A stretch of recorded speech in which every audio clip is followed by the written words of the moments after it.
Back on Morning Line. Thanks for joining us. Wesley Smith with us, Walk Bike Nashville. We talked a lot about bikes. This can apply to bikes too, but as far as walkers, you guys do crosswalk advocacy, all right? There's times where there's a crosswalk, but then there's not another crosswalk for another maybe 5 blocks down the way. So if someone's midway between, they're just crossing the road there. Yeah, absolutely. And that's really dangerous. And there was actually a gentleman that was hit in a scenario like this and killed right in front of our office about a month ago. Is that downtown, your office? We're in East Nashville on Main Street. Yeah. And yeah, I think the even invention of crosswalks was to further promote the car on the street. That it used to be you could cross. Jaywalking has not always been illegal in the United States, and in fact that was a term created to disincentivize mid-block crossings. Okay.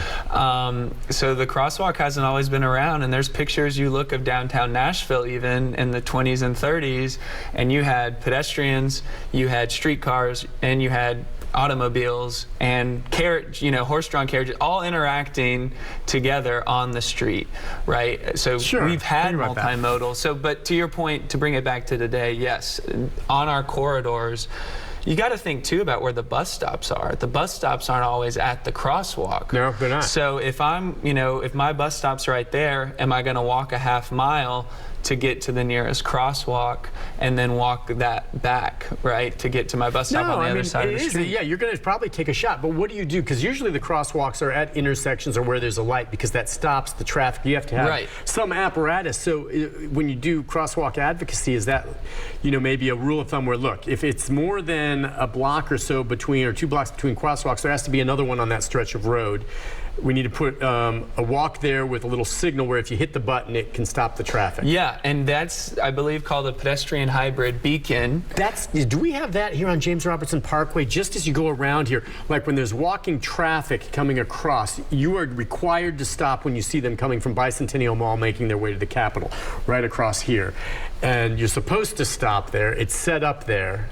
I don't know. Is that what that would be? One. So yes. So that's where you just hit the button and the light comes on, right? Yeah, I think so. That's this is a little different. A pedestrian hybrid beacon is actually a signalized pedestrian signal. So Nashville Department of Transportation, NDOT, is actually working again with TDOT and on identifying some of these areas where mid-block crossings do occur along the corridors to install some of these. So how it works is you would go up, you push the button, and it's still in coordination with all the signals along the corridor there, and the pedestrian would actually get a signal and the cars would get a flashing red. When they're coming through the intersection, like they're being alerted that there's a pedestrian. So this wouldn't be at an intersection, because this would be mid-block. So say we're on Nolensville Road between 2 intersections, but there's a pedestrian, a reason for a pedestrian to cross, you could put one in there, and so would there be a light that would stop the car? There would be a flashing light at that location? There would be a flashing light at that crossing there. So we're looking at a few areas where it makes sense. And it doesn't make sense everywhere. Right, and it would only be activated in the event of someone pushing the button. Exactly. It's not like a regular stoplight that's changing every 2 or 3 minutes or whatever, something like that. And it can be coordinated so that it actually doesn't disrupt the traffic pattern. Okay, that makes sense. And you could make, I don't know if you guys have talked about how long between crosswalks where you say, yeah, we need one in between. Would that be a few blocks? I think the reality, again, we have to prioritize where it's the biggest gaps right now. Because on our corridors, it could be, it's always a few blocks, it seems like. It's always a decent walk. And I don't mind if you have to do a block or 2, but sometimes, it's a long way between crosswalks. Sure. Especially along busy thoroughfares, and you see people, what it is. Look, I've done it. You wait and it's clear, and you run, and you can maybe make it to the turn lane in the middle of these. And it's busy. There you are. That's a dangerous spot to be. Absolutely. And then you're waiting to go the rest of the way. Any one of those cars might not see you. Yep. All right, so, well, that's interesting. Crosswalks. I like the idea of part of the problem here with pedestrians and bikes being hit is the traffic is just so brutal. And unfortunately, we don't have good mass transit in the city. We have buses, and they do the best they can. But that's not like real, dedicated rail mass transit, which is what would have been nice, but it failed. And anyway, what is this? It says that half of the Nashville car trips are less than 3 miles. Yes. 22% are less than a mile, meaning people are just commuting or driving someplace less than 3 miles through the city. And yeah, and that's an amazing statistic. Are they right? coming from home to work, or what kind of trips do you So think I these are? imagine this is a study I think it was done in 2017, and what it was done, it said Nashville has one of the highest potentials to make multimodal more of an option for people, because I imagine a lot of those are not your trips into work. Right? That's when you get home from work, you decide to go home first, and then you got to go to the grocery store or the doctor's office or pick up your kids from school. The elementary school is right down the road. Right? What that tells me is that a lot of folks feel they have the choice to walk and bike. Because I feel that for those kinds of trips, that's where the potential is. So that's 50% of trips. Could you imagine if we took 50% of the trips off the streets, right? If we had the infrastructure for that, that would make traffic better for everybody. And so that's our point, is that walking and biking, making that easier for Nashvillians, it will in the future make life easier, even for people that never want to get out of their car. Right? Because it'll be less traffic as a result of that, which is a good thing. Right. But I'm just wondering, I mean, I know there's people out there saying, a bike? Are you kidding me? It just won't work for me. I have to carry too much, or I'm dressed a certain way. I'm just wondering, even in my biz, if I could, sometimes, you have to bring things with, or I'm wearing a suit on a bicycle. But I guess there's ways to do it. If you think about it and you get into that routine, I mean, I think, isn't it part of it getting people to change their attitude and think, you can get back to riding a bike like you once did as a child, and it might actually be something you like? Yeah, and it would actually be fun. But it's a whole shift of thinking. It really is. It's a culture shift. It really is. Yeah, I mean, to be not as dependent on a car, which is, unfortunately, this culture, it's all about cars and your independence driving places and gas guzzlers, and that's a shame. But the key word I think you said is dependence. Yeah. Right? We don't want to take anyone's choice to have a car away, but we want people to feel that they're not dependent on it, that they have other means of transportation. Yeah, exactly. I want to know that I can use the car if I need to, but at the same time, I like the idea of the exercise, saving the money on gas, the wear and tear on my car, and riding the bike to where I need to go. Yep. I would love to do it. Is there a certain demographic that you think is more suited to do this? Obviously, I think, and this is a morning show, and many of our viewers, I think, are older, and they're saying, sorry, Wesley, that's not an option for me. Okay, but if you're senior and you can, I think that's great. But is the demographic more younger we're talking about here? And I'm not talking about kids, but I mean, people like you. Sure, I think that's a good place to start. That I think, again, if we get to our ideal vision of low-stress bikeways, almost what you have on a greenway, right, that level of protection, then I think even, older people, it would be an option for them. I mean, I have an aunt, she's well into her 60s, she lives in Amsterdam. She bikes everywhere in Amsterdam. Would you do that in Nashville? Absolutely not. Because Amsterdam's built for that. Exactly. So I don't think, yes, of course, in our current situation, older folks are not going to encourage to bike. I totally understand that, but really no one is. It's just that, Yeah, I don't know. Do you get a sense that, did biking tail off a bit? Is it coming back now, the whole idea of riding bikes? I think it's got to come back. I mean, they've always been around, but I mean, now, by the way, I ride the Greenway, the Stones River Greenway, a lot. And I see a lot of seniors out there riding now. And you know what's really, okay, how about this? One thing that's really changed, I think, and made it more accessible to a lot of people, and there's some folks that are purists that say, no, get your exercise, do it right. Electric bikes. Yes. They're everywhere. Yes. They're everywhere. And at first I kind of was like, oh, come on, it's like a moped. But no, if you ride one and you set it a certain way, it's ideal. You're still getting exercise. It helps you, especially if you're a senior or someone not in great shape, make that hill. What do you think of electric bikes? I think they open the door to so many more people. Yes. And you think about our city, the topography, how hilly it is here. That's a game changer. It is. Because you can turn it on and you can turn it off too, right? The electric assist. So if you want to have that purist moment, you're welcome to. Of course, it's a lot of heavier bike because of the battery and all this if you go without it. But you're getting extra. I'm a believer in it, and I don't have one, okay? I think they're fun and I'd like it. I don't want one at this point. I don't need one. But I'm a believer for folks. Go that way. And I know this is so early with electric bikes, but that would not be in the category of, say, a motorcycle on the road, would it? It would be classified still as a bicycle. It has pedals. You're riding it, even though it has an engine that can get an electric engine that can help propel you. Correct, and they have different grades. I don't know all the details on, but I know B-Cycle, for example, our bike share program here.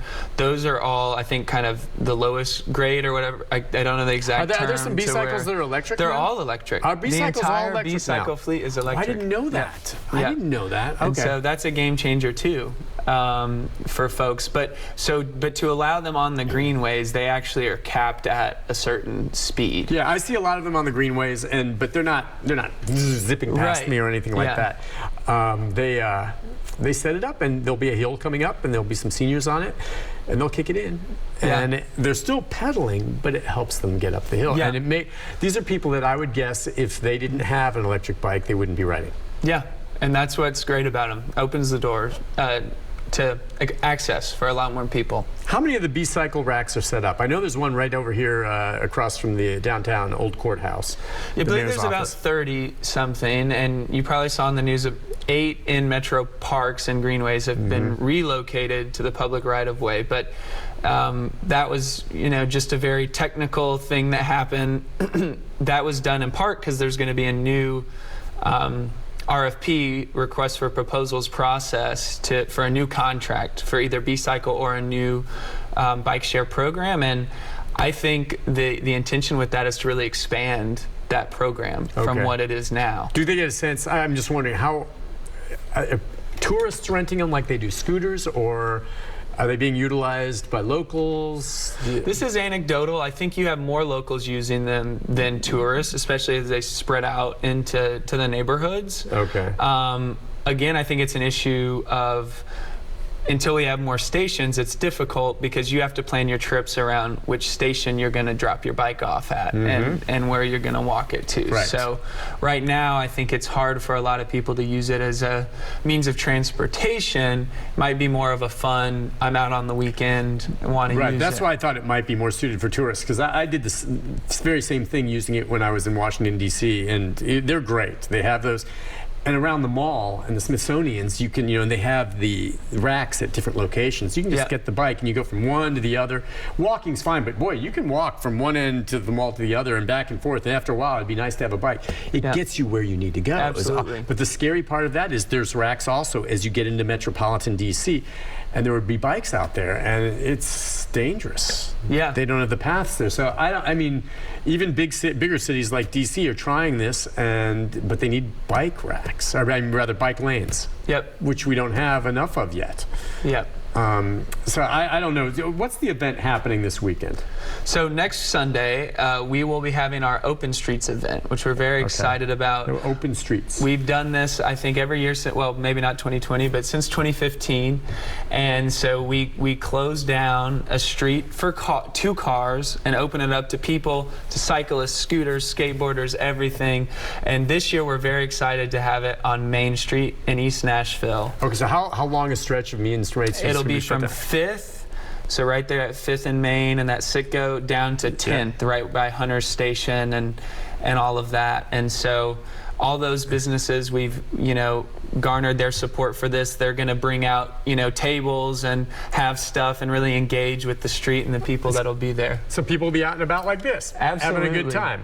This was on Buchanan last year. We've done it on Buchanan twice, and so it's just a lot of fun. It's really a great event to reimagine what our streets could be if we had more of a priority for walkers and bikers and dancers. Yeah, and exactly. Jump rope. Now, is this an idea? But I mean, again, shutting off an entire stretch of road. This is kind of neat. Look, you got everything there. But we're not talking about shutting down entire roadways, and there's some bike lanes there in the future, are we? So I think it really depends on how you look at it. I mean, no, not probably Main Street, because that's a main corridor. But East Nashville is a great example. They do this all the time at the neighborhood level for Halloween, for Tomato Fest, right? And so, but it does take coordination. And I want to mention while we're talking about it, for example, that we'll have to do a cleanup that Saturday. We want to invite people out to. We'll also be rerouting the buses that go down Main onto Woodland. And so if that's something, if you're a bus rider on that route, there will be information on your bus how to actually get get a ride share coupon if that inconveniences you. The buses will still be running, but the timing might be a little off. And we encourage people to bike down there as well. But, you know, this really was inspired by, in South America started this. This started down in Peru. And on certain corridors, you know, LA I think does this once a week at a different street in LA. New York does it, I think, every Saturday in the summer. So what it really does is it reimagines our streets. And when they started this in South America, they thought it would be bad for business, cutting off, you know, the street to cars. But in reality, it's great for business. Right. Because you get that foot traffic. And when you drive by a business at 40 miles an hour, you might not even know it's there. Yeah. But to stop and interact with the street is a great opportunity. I think that's awesome. You mentioned some of the cities that are doing the same type of thing. Is there a city that Nashville looks at that is where we would like to be with regard to how they have set things up for pedestrians and cyclists? What cities have done more and are in that path? I think I mentioned my aunt in Amsterdam. Okay, yeah, that's way ahead. But so Europe, but when you say that, I'm just curious. I guess you've been there and you've visited her. What's it like? Just their complete paths set aside for bikes and not as much traffic? Yeah, it's the best way I can describe it is it's organized chaos, and it all works. Really? It's just engineered in such a way that it works, and I think that's what we need. I mean, but there's examples in the United States too. Portland, Oregon, Seattle, Minneapolis, and Portland really started investing in bike infrastructure. And this is, again, for the non-cyclists, a point I want to make is the financial piece. As a taxpayer, Portland built 207 miles of bike infrastructure for roughly the equivalent of what would cost for 1 mile of highway infrastructure. That's what we're talking about here, right? Our infrastructure in the city is no secret as it continues to grow. There's a strain on our roads. The only way to reverse that and to make it more sustainable is to get more people walking, biking, and using public transit, period. That's the only way that we can really, you know, quit contributing to our even higher, you know, maintenance costs and on the taxpayer. And the traffic. Hey, listen, as we go to the break, we'll come back, our final segment, we'll take more calls, but he's exactly right. I mean, Nashville's booming, and it's a hot place. And, you know, with this whole new East Bank expansion and the new stadium and all this is fantastic. But the traffic and transportation and getting around has to be addressed at some point, or, you know, it's going to have a real negative impact on the city. It just is. It's going to be that way. And this is one way to do it, I think. We'll take a break. We'll take a few more calls and a couple more points to hit on when we come back with our guest right after this.